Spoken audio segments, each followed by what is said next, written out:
Hello साथियों, स्वागत है आपका इस यूट्यूब चैनल पे। तो साथियों, इस वीडियो में जो हम लोग देखेंगे वो क्लास 10वीं का, ठीक है, क्लास 10वीं का जो मॉडल पेपर है उसको हम लोग देख रहे हैं। तो हम लोग यहाँ सेट 1 का सेक्शन, ये जैसे कि हम लोग पार्ट 1 में जो देखे हैं उसमें हम लोग MCQ प्रश्न देखे हैं। अभी इसमें हम लोग लॉन्ग क्वेश्चन देखेंगे, ठीक है। तो चलिए हम लोग लॉन्ग क्वेश्चन देखते हैं। इसमें तो लॉन्ग क्वेश्चन देखेंगे, इसमें से सेट 1 का सेक्शन नंबर, ये मतलब 40 नंबर के बाद जो लॉन्ग क्वेश्चन है सब्जेक्टिव क्वेश्चन, उसका यहाँ पे हम लोग देखने वाले हैं।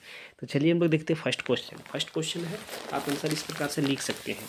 दिया हुआ है कि चुंबकीय क्षेत्र रेखाओं के दो गुणधर्म लिखें। तो चुंबकीय क्षेत्र रेखाओं के दो गुणधर्म हम लोग लिख सकते हैं इस प्रकार से कि यथासंभव जहाँ तक हो सके आप अपने भाषा में लिखने का प्रयास कीजिएगा। अगर आप नहीं लिख पा रहे हैं तो आप इस वीडियो का सॉल्यूशन आप ले सकते हैं। ये भी हम अपने भाषा में ही लिखने का प्रयास किए हैं। तो चुंबकीय क्षेत्र रेखाओं के दो गुणधर्म लिखें। तो हम लोग लिखेंगे, इसका आंसर इस प्रकार से लिखेंगे कि चुंबकीय क्षेत्र रेखाओं के दो गुणधर्म निम्न है, या डैश दे के लिखेंगे। पहला, चुंबकीय क्षेत्र रेखाएं एक बंद वक्र बनाती है। जो चुंबकीय क्षेत्र रेखा होती है एक बंद वक्र बनाती है, मतलब कि एक हमेशा बंद वक्र बनेगा, ठीक है, ये बंद वक्र बनाती है। नेक्स्ट क्वेश्चन, यहाँ पे नेक्स्ट पॉइंट इसमें लिखेंगे, कभी एक दूसरे को प्रतिच्छेद नहीं करती। और ये जो वक्र रेखा बनती है कभी एक दूसरे को काटती नहीं है, कभी ऐसे एक दूसरे को प्रतिच्छेद नहीं करेगी, ठीक है। क्वेश्चन नंबर 2 इस प्रकार से हम लोग बना सकते हैं। तो देखिए, जब भी अवतल दर्पण, ठीक है, अवतल दर्पण ये है, अवतल दर्पण में आपको कहा जाए कि वक्रता केंद्र के ऊपर रहेगा। तो वक्रता केंद्र कौन है? तो ये आपका वक्रता केंद्र है, सी वाला। तो इसके ऊपर जब खड़ा रहेगा कोई बिंब, तो क्या करेंगे कि इसका किरण आरेख कैसे बनाएंगे वो देखिए। सबसे पहले एक रेखा इधर से जा रही है, यहाँ टकराने के बाद फिर वो परावर्तित हो रही है और मुख्य फोकस के थ्रू से गुजर जा रही है, ठीक है, एफ की ओर से गुजर जा रही है। फिर एक हम लोग रेखा यहाँ से एफ से गुजारेंगे और यहाँ पे टकराएगा, टकराने के बाद फिर ये इधर से गुजर जाएगी। अब देखिएगा कि जब वक्रता केंद्र सी के ऊपर जो भी प्रतिबिंब रहेगा और जब किरण आरेख खींचेंगे, तो किरण आरेख जब एक इधर से जाएगा और एक इधर से आ गई और एक इधर से गया, तो देखिए कि एक दूसरे को फिर वहीं काटेगा। कहाँ पे? जहाँ पे खड़ी थी, सी के ऊपर ही क्रॉस कर रहा है, ठीक है। तो इस प्रकार से आप किरण आरेख खींच सकते हैं और यहाँ पे प्रतिबिंब की स्थिति बता सकते हैं, प्रतिबिंब का आकार क्या है, ये वगैरह वगैरह आप पूछा जाए तो लिख सकते हैं, ठीक है। चलिए नेक्स्ट क्वेश्चन की ओर हम लोग बढ़ते हैं। तो हम लोग क्वेश्चन नंबर 3 के ऊपर आके तो देखिए कि उभयधर्मी ऑक्साइड क्या है, उदाहरण दीजिए। तो उभयधर्मी ऑक्साइड क्या है? ऐसे धात्विक ऑक्साइड जिनकी प्रकृति अम्लीय तथा क्षारीय दोनों प्रकार की होती है, मतलब वो अम्ल होते हैं और क्षारक भी होते हैं, दोनों प्रकार की होती है, उसे उभयधर्मी ऑक्साइड कहते हैं। उदाहरण के लिए Al2, ठीक है, वो 3 तथा ZnO, आप कोई भी एक एग्जाम्पल लिख सकते हैं।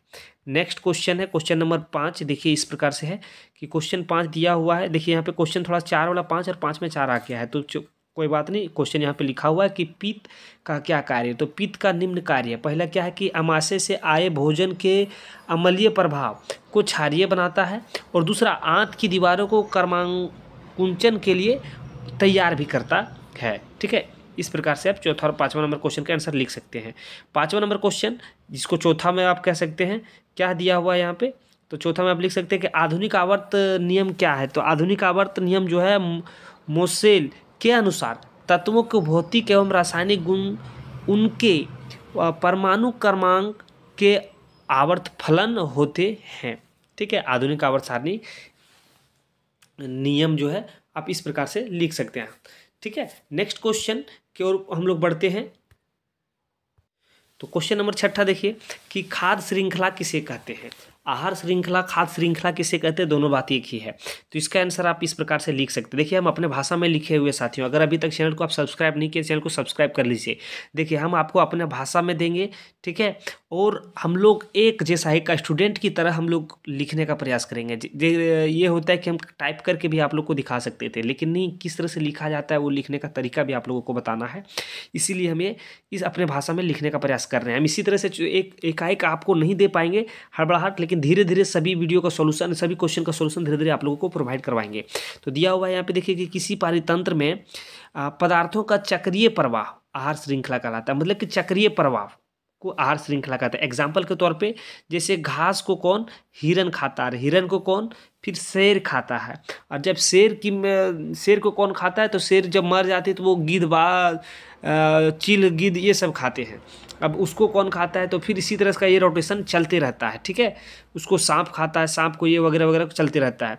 इसी को कहते हैं खाद्य श्रृंखला, ठीक है। Next question, question number 7। देखिए क्वेश्चन नंबर 7 में पूछा जा रहा है कि निम्नलिखित में से निम्न में से किसका कौन कौन विधि से जनन कर रहा है, यही है ना। तो इसका ये नंबर में है कि हाइड्रा किस विधि द्वारा जनन करता है, तो मुकुलन द्वारा।